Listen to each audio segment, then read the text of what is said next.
احدهما اعظم من الاخر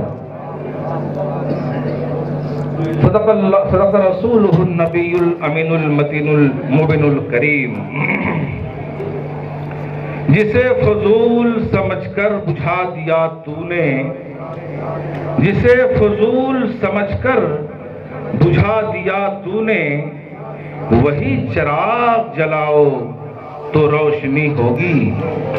جسے فضول سمجھ کر بجھا دیا تو نے، وہی چراغ جلاؤ تو روشنی ہوگی۔ شاہ است حسین، شاہ است حسین، بادشاہ است حسین، دین است حسین، دین پناہ است حسین، سردار نداد دست در دست یزید، حقا کے بنا لا الہ است حسین، حق حسین، مولا حسین، یا حسین، یا حسین، یا حسین، حق وارث، حق وارث، اللہ وارث، اللہ وارث، اللہ اللہ۔ حضرت بابا درہ شاہ، حضرت بابا درہ شاہ، مرلی کے دولہا زندہ باد، تاجدار مرلی زندہ باد، شہنشاہ مرلی زندہ باد، تاجدار مرلی زندہ باد، مرلی کے دولہا زندہ باد۔ معزز سامعین کرام، مت پوچھ ان خرقہ پوشوں کو، ارادت ہو تو دیکھ ان کو، مت پوچھ ان خرقہ پوشوں کو، ارادت ہو تو دیکھ ان کو، ید بیضا لیے بیٹھے ہیں اپنے آستینوں میں۔ مت پوچھ ان خرقہ پوشوں کو، ارادت ہو تو دیکھ ان کو، ید بیضا لیے بیٹھے ہیں اپنے آستینوں میں۔ اور جلا سکتی ہے شمع کشتہ کو موج نفس ان کی، الہی کیا چھپا ہوتا ہے ان بندوں کے سینوں میں، الہی کیا چھپا ہوتا ہے ان بندوں کے سینوں میں۔ اور تمنا درد دل کی ہے تو کر خدمت فقیروں کی، نہیں ملتے یہ گوہر بادشاہوں کے خزینوں میں، نہیں ملتے یہ گوہر بادشاہوں کے خزینوں میں۔ اپنے آقا مولا کی بارگاہ میں 10-20 منٹ خراج عقیدت پیش کرنے کی سعادت حاصل کر رہا ہوں۔ میرے دوستو، بیچ میں کبھی حاضری نہیں ہو پاتی ہے، مصروفیات کے تحت سرکار کو سب سے بہتر معلوم ہے، لیکن 1 سال کے بعد کم سے کم سرکار کے چوکھٹ کو چومنے اور بوسہ دینے کا یہ موقع حاصل ہوتا ہے۔ میں چاہتا ہوں تھوڑی دیر آپ مجھے جھیل لیں، میرے بعد اچھے اچھے خطیب آپ کے بیچ میں آئیں گے، اچھے شاعر آپ کے بیچ میں آئیں گے، اچھے مداح رسول آپ کے بیچ میں آئیں گے۔ آپ ان کی خطابت سے فیض یاب ہوں گے، آپ ان کی نعتیہ شاعری سے، ان کے منقبت کی شاعری سے، معرفت کی شاعری سے، عاشقانہ شاعری سے آپ فیض یاب ہوں گے۔ کلام مقدس کی آیت کریمہ میں نے پیش کی ہے، والتین والزیتون وطور سینین وہذا البلد الامین۔ اللہ رب العزت کلام مقدس میں قسم کھاتا ہے، تین کی قسم۔ میرے دوستو، میں اس کی وضاحت نہیں کر رہا ہوں، تین انجیر کو کہتے ہیں، لیکن اے پاک پروردگار، تمہیں قسم کھانی ہوئی تو ہر لوگ تمہارے سارے بندے تو اپنے سے بڑے کی قسم کھاتے ہیں۔ اے اللہ، تو احکم الحاکمین ہے، تو رب العالمین ہے، تو رحمان الرحیم ہے، تو غفار و ستار ہے، تو قہار و جبار ہے، تجھ سے بڑا ہو کون سکتا ہے؟ تو سب سے بڑا ہے، اللہ اکبر ہے۔ میرے دوستو، انسان پوچھنے پر مجبور ہوا، انسان پوچھے نہ پوچھے، میں نے ضرور پوچھا۔ اے وحدہ لا شریک، اے رب العالمین، اے خالق کائنات، اے الحمدللہ رب العالمین، اے رحمان الرحیم، اے مالک یوم الدین، مجھے یہ بتا دے کہ تو نے قسم بھی کھائی تو اپنے سے چھوٹے کی قسم کیوں کھائی؟ تو نے قسم کھائی تو تین کی قسم کیوں کھائی؟ انجیر ایک پھل کا قسم تو نے کیوں کھا لیا؟ میرے دوستو وہ زیتون تو نے قسم کھا لیا، زیتون کا قسم کیوں کھا لیا؟ وہ طور سینین وہ حاذل بلد الامین، انسان جب پوچھنے گیا تاجدار کائنات نے کہا تین ایک ایسا پھل ہے جو انسان کے مرض میں کام آتا ہے، اسے طاقت بخشتا ہے۔ چلو انسان نے سمجھ لیا یہ ایک فائدے کا پھل ہے، اس لیے اللہ نے اس کی قسم کھا لی ہے۔ میرے دوستو زیتون کا قسم کیوں کھایا؟ تاجدار کائنات نے کہا زیتون ایک پھل ہے، اس کا روغن کام آتا ہے، بہت زیادہ وہ پریشانیوں میں کام آتا ہے، چراغ روشن کیا جاتا ہے۔ چلو بات سمجھ میں آ گئی کہ اللہ نے اس لیے قسم کھا لیا۔ وَطُورِ سِینِینَ وَهَٰذَا الْبَلَدِ الْأَمِینَ، اے اللہ تو نے طور سینا کا قسم ایک پہاڑ ہے وہ تو بے جان ہے، تو نے طور سینا کا قسم کیوں کھا لیا؟ وَطُورِ سِینِینَ وَهَٰذَا الْبَلَدِ الْأَمِینَ، اور ان تینوں کا قسم کھایا، طور سینا کا قسم کھایا، اس کا قسم کیوں کھا لیا ہے؟ کائنات نے کہا کہ طور سینا سے موسیٰ علیہ السلام کے قدم ناز لگ گئے۔ جب موسیٰ علیہ السلام کے قدم طور سینا سے لگ گیا اور موسیٰ کے قدموں سے نسبت حاصل ہوئی تو طور سینا اس منزل پر درجہ اللہم صلی علی سیدنا و شفیعنا و نبینا و مولانا محمد آلہ بارک وسلم صلاة و سلاما علیکہ یا رسول اللہ صلی اللہ تعالی علیہ وسلم۔ جب تاجدار کائنات میں صحابہ نے عرض کیا یا رسول اللہ تین کا قسم کھایا، سمجھ میں بات آ گئی، تھوڑے میں سمجھ میں آ گئی۔ زیتون کا قسم کھایا، بات سمجھ میں آ گئی، تھوڑے ہی میں سمجھ میں آ گئی۔ طور سینا کا قسم کھایا، بات سمجھ میں آ گئی کہ موسیٰ علیہ السلام کے قدموں سے طور سینا کی نسبت ہو گئی۔ اس لیے اے پہاڑ تو اس قابل ہو گیا، تو اس منزل پر پہنچ گیا کہ رب تمہارا بھی قسم کھائے، کیونکہ اس کے محبوب بندے کے قدم سے تیری نسبت ہو گئی ہے۔ لیکن یا رسول اللہ یہ بات سمجھ میں نہیں آتی۔ وَهَٰذَا الْبَلَدِ الْأَمِینَ، اے مکہ تجھے امن والا بنا دیا۔ جب رب نے یہ کہا کہ اے مکہ میں نے تجھے امن کا شہر بنا دیا تو صحابہ نے عرض کیا یا رسول اللہ یہ امن کا شہر کیسے بن گیا؟ جس شہر میں ابو جہل جیسا لعین رہتا ہو، جس شہر میں ابو لہب جیسا بدماش رہتا ہو، جس شہر میں اتبا رہتا ہو، جس شہر میں عتیبہ رہتا ہو، جس شہر میں مشرکین رہتے ہوں، جس شہر میں کافرین رہتے ہوں، جس شہر میں منافقین رہتے ہوں، اور اس شہر میں اگر کافر رہتے ہیں، منافق رہتے ہیں، اس شہر میں جھوٹے لوگ رہتے ہیں، اس شہر میں قمار باز رہتے ہیں، اس شہر میں جوا کھیلنے والے لوگ رہتے ہیں، اس شہر میں شراب خور رہتے ہیں، اس شہر میں زندہ اپنی بچیوں کو درگور کرنے والے لوگ رہتے ہیں، انسانیت کو قتل کرنے والے لوگ رہتے ہیں، انسانیت کو دفن کرنے والے لوگ رہتے ہیں۔ وہ شہر اس منزل پر کیسے پہنچ گیا کہ اس شہر کا قسم کھایا جائے؟ یہ بات سمجھ میں نہیں آ رہی ہے۔ وَهَٰذَا الْبَلَدِ الْأَمِینَ، اس شہر کو امن والا بنا دیا۔ اتنا ہی صحابہ نے عرض کیا تھا۔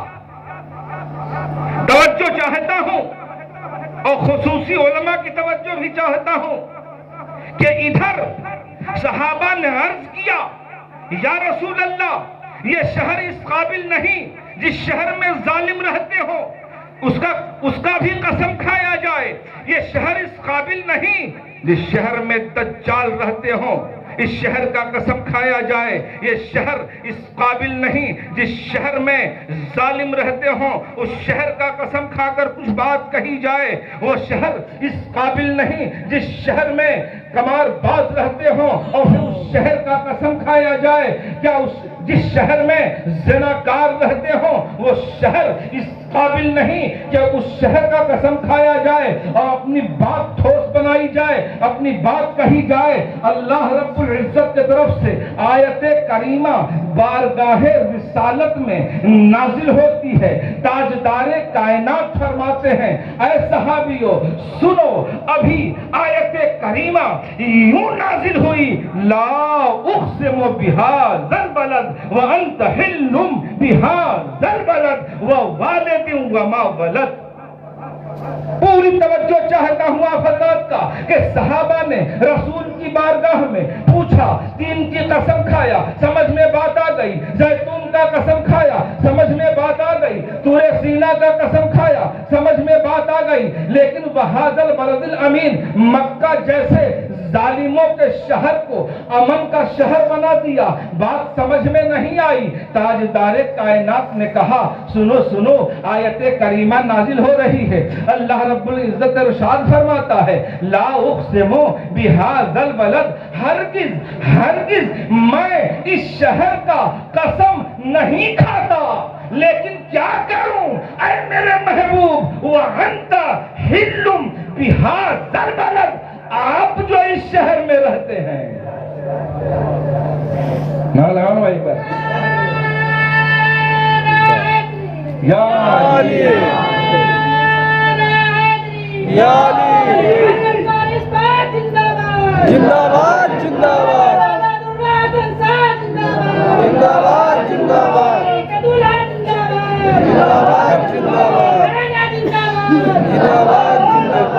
ذرا ٹائم نہ لو۔ تاجدار کائنات نے کہا، میرے صحابیوں آیت کریمہ نازل ہوئی، اے میرے محبوب لا اقسم بہذا البلد، میں اس شہر کی ہرگز قسم نہ کھاتا، وانت حل بہذا البلد، آپ جو اس شہر میں رہتے ہیں اس لیے کہ آپ کے قدموں سے اس شہر کو نسبت ہو گئی ہے، آپ کے قدم ناز سے اس شہر کو نسبت ہو گئی ہے، آپ کے طلبے سے اس شہر کو نسبت ہو گئی ہے، آپ کے رخسار مبارک سے اس شہر کو نسبت ہو گئی ہے، آپ کے لباس مبارک سے اس شہر کو نسبت ہو گئی ہے، آپ کے رخسار سے اس شہر کو نسبت ہو گئی ہے، آپ کے جسم کی بھینی بھینی خوشبوؤں سے اس شہر کو نسبت ہو گئی ہے۔ اے میرے محبوب آپ جو اس شہر میں رہتے ہیں، ورنہ میں ہرگز اس شہر کا قسم نہ کھاتا، لیکن اے میرے محبوب صرف آپ ہی نہیں رہتے ہیں، صرف آپ ہی کی وجہ سے میں اس شہر کا قسم نہ کھایا۔ وَأَنْتَ حِلٌّ بِهَذَا الْبَلَدِ، آپ اس شہر میں رہتے ہیں اس لیے یہ شہر عظیم ہو گیا، آپ اس شہر میں رہتے ہیں اس لیے یہ شہر بلند ہو گیا، آپ اس شہر میں رہتے ہیں اس لیے یہ شہر قسم کی منزل پہ آ گیا۔ اے میرے محبوب آپ ہی نہیں، وَوَالِدٍ وَمَا وَلَدَ، ارے ایک باپ اس میں رہتا ہے، ایک بیٹا اس میں رہتا ہے، حضرت ابو طالب رہتے ہیں، مولا کائنات جو اس شہر میں رہتے ہیں۔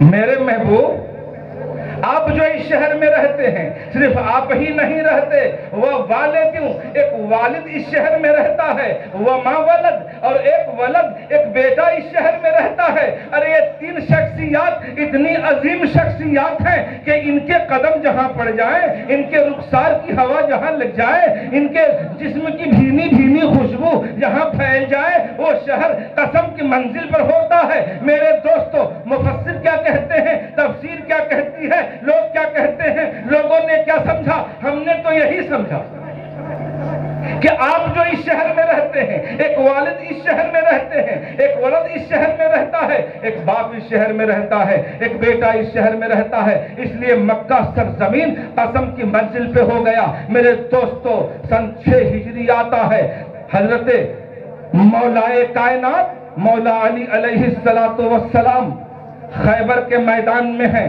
لیکن میرے دوستو بزرگوں، بتانا آپ کو مقصود یہ ہے کہ یہ جو والد، یہ جو ولد، میں زیادہ تفصیل میں نہیں جا رہا ہوں، تاجدار کائنات حجۃ الوداع سے لوٹ رہے ہیں۔ تاجدار کائنات آخری حجۃ الوداع سے لوٹ رہے ہیں۔ مکہ اور مدینہ کے درمیان میں ایک جگہ ہے، اس کا نام آپ جانتے ہوں گے، اس جگہ کا نام خم غدیر ہے یا غدیر خم ہے، جیسے بھی کہہ لیں درست ہے۔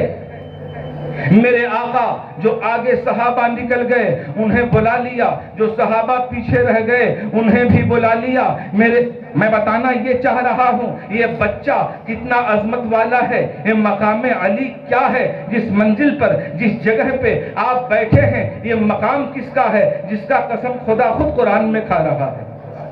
اور جب وہ ذات گرامی یہاں بھی موجود ہو تو یہ جگہ بھی اتنی ہی بارونق ہو جاتی ہے، اتنی ہی عظیم ہو جاتی ہے۔ بتانا یہ چاہ رہا ہوں، تاجدار کائنات آگے جانے والے صحابہ کو بلا لیتے ہیں، پیچھے سے آنے والے صحابہ اکرام کو روک لیتے ہیں۔ میرے دوستو، 1,14,000 صحابہ کے بیچ میں بروایت دیگر 1,24,000 دونوں روایتیں بیان کر دوں تاکہ آپ مشکوک نہ ہو جائیں۔ تاجدار کائنات صلی اللہ تعالی علیہ وسلم نے اس بچے کی جب عظمت کو بیان کیا تو اس طرح سے بیان کیا، عالم نوجوانی کا ہے، عالم نوجوانی کا ہے، نوجوانی اٹھتی ہوئی ہے، اور غدیر خم کے میدان میں تاجدار کائنات صلی اللہ تعالی علیہ وسلم تمام صحابہ کو اکٹھا کر کے وہیں روک لیتے ہیں اور ایک ممبر تیار کرتے ہیں۔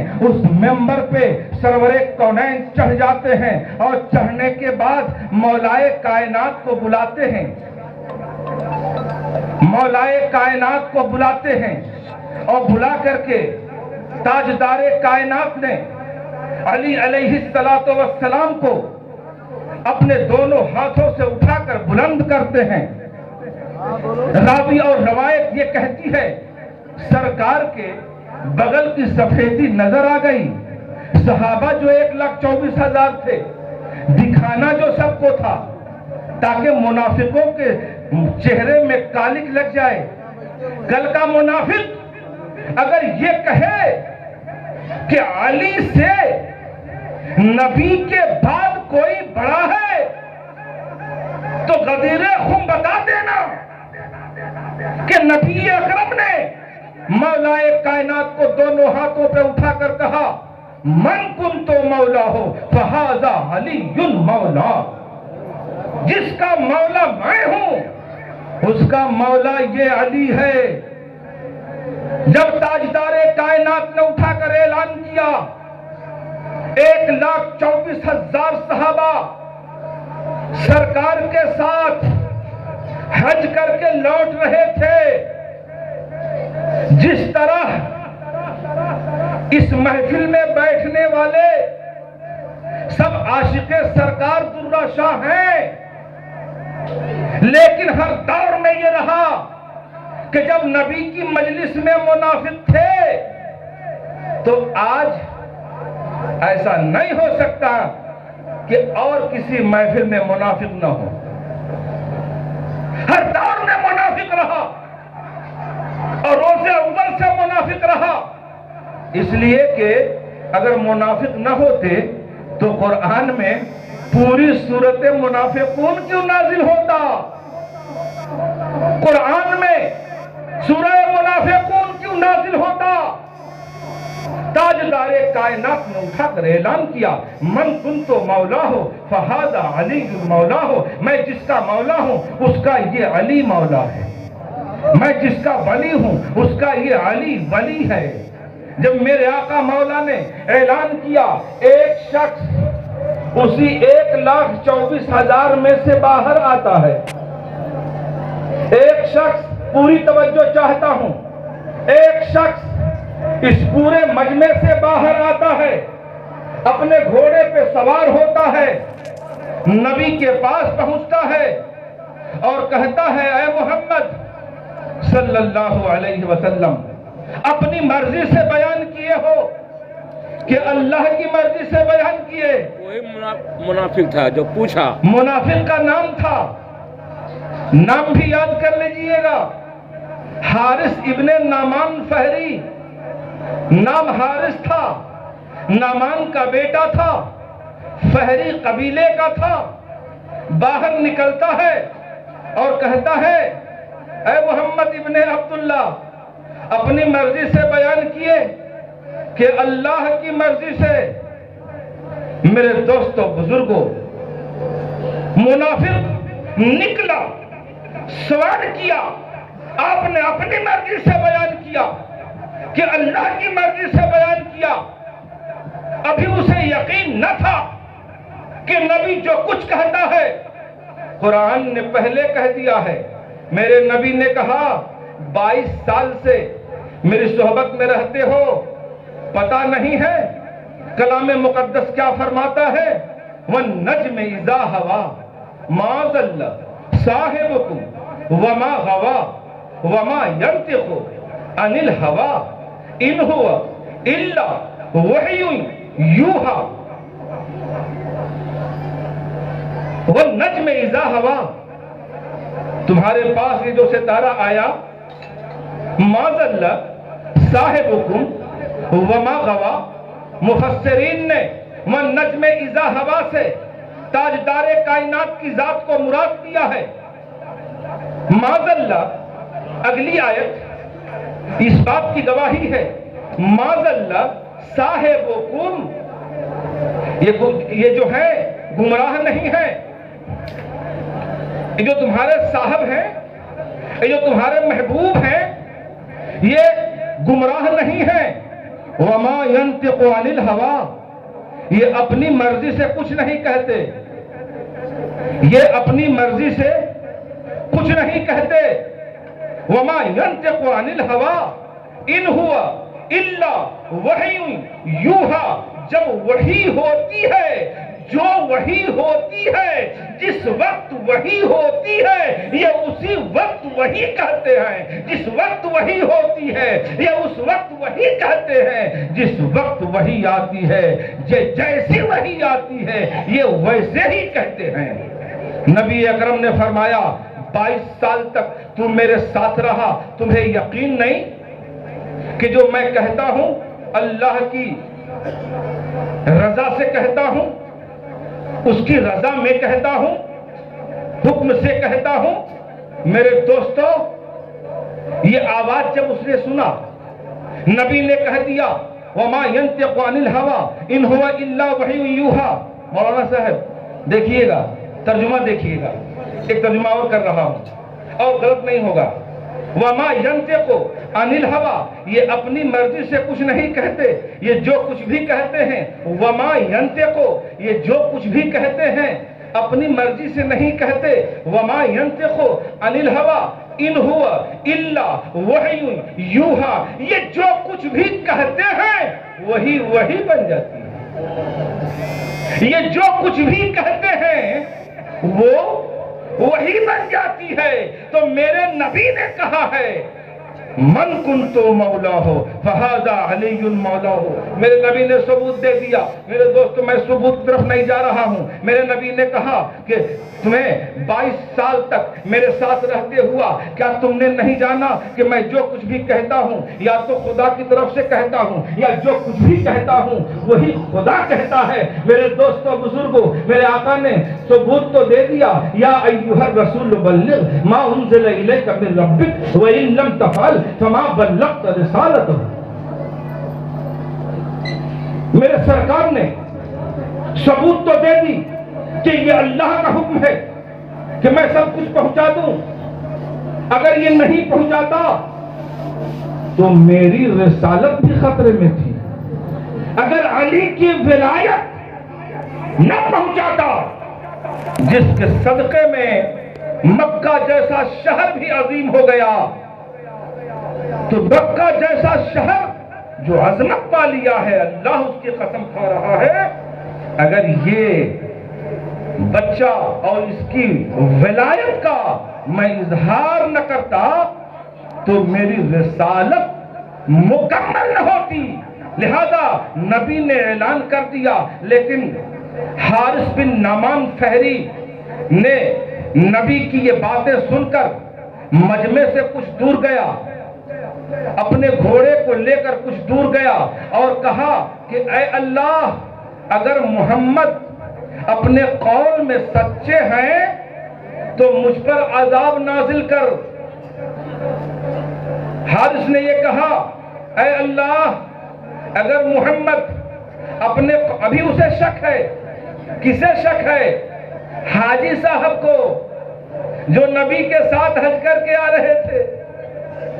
حاجی صاحب کا یہ حال تھا، حج بھی امام الانبیاء کے ساتھ، حج بھی امام الاولیاء کے ساتھ، حج بھی تاجدار کائنات کے ساتھ، جناب محمد رسول اللہ صلی اللہ علیہ وسلم کے ساتھ حج کر کے آنے والا حاجی باہر نکلا، سوال کیا، نبی نے جب جواب دیا، دور ہٹا، گھوڑے کو لے کر دور ہٹ گیا اور کہا، اے اللہ، اگر محمد اپنے قول میں سچے ہیں تو مجھ پر عذاب نازل کر، کیونکہ حارث بن نعمان فہری سمجھ رہا تھا کہ جہاں علی ہوں گے، جہاں علی ہوں گے، جہاں نبی ہوں گے، عذاب تو آئے گی نہیں، میں سچا ہو جاؤں گا، محمد کو جھوٹا ثابت کر دوں گا۔ وہ جان رہا تھا کہ میں سچا ہو جاؤں گا، محمد کو جھوٹا ثابت کر دوں گا۔ میرے دوستوں بزرگوں، جو ہی اس نے یہ لفظ، یہ جملہ کا استعمال کیا، آسمان سے پتھر آیا، اس کے سر پہ گرا، وہ وہیں ختم ہو گیا۔ کہنے کا مطلب یہ ہے کہ تاجدار کائنات نے، مولائے کائنات کا جو اعلان کیا، اپنی مرضی سے نہ کیا، بلکہ قرآن نے اعلان کیا، لا اقسم بہذا البلد وانت حل بہذا البلد ووالد وما ولد۔ اے میرے محبوب، جہاں آپ ہوتے ہیں، جہاں ابو طالب علیہ السلام ہوتے ہیں، جہاں علی علیہ السلام ہوتے ہیں، وہ سرزمین بابرکت ہو جاتی ہے، وہ سرزمین افضل ہو جاتی ہے۔ میرے دوستوں بزرگوں، بس آخری جملہ کہہ کر آپ کے سامنے سے رخصت ہوتا ہوں، تاکہ اب اس کے بعد بھی کچھ ہمارے شعراء حضرات ہیں، کچھ ہمارے علماء حضرات ہیں، اس کے بعد اپنی گفتگو آپ سے کریں گے۔ آخری جملہ یہ کہہ کے جا رہا ہوں، آپ یہ جانتے ہیں کہ یہ مقام علی ہے؟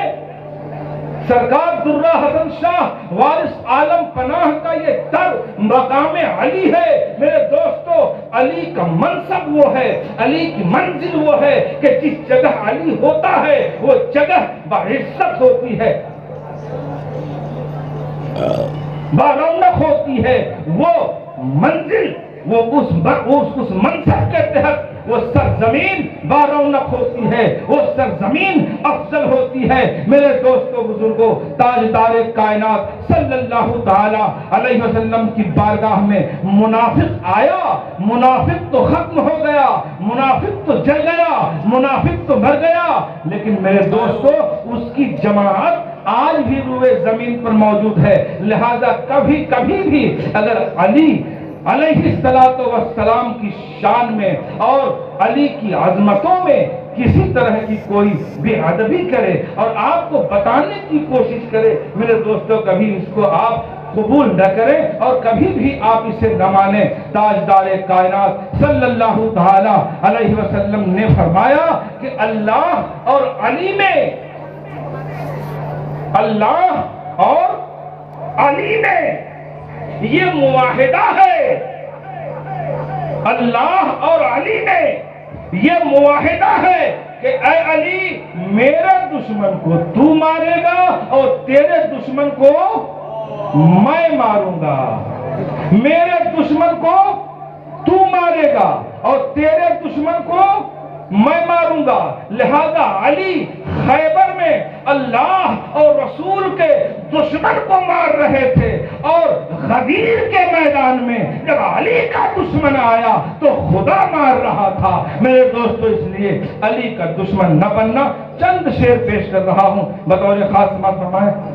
بطور خاص سماعت فرمائے، اپنی بات کو ختم کرتا ہوں۔ وآخر الدعوانا الحمدللہ رب العالمین۔ درود پاک سنائیے، اللہم صلی علی سیدنا و شفیعنا و نبینا و حبیبنا و مولانا محمد و آلہ بارک وسلم صلاۃ و سلاما علیک یا رسول اللہ صلی اللہ تعالی علیہ وسلم۔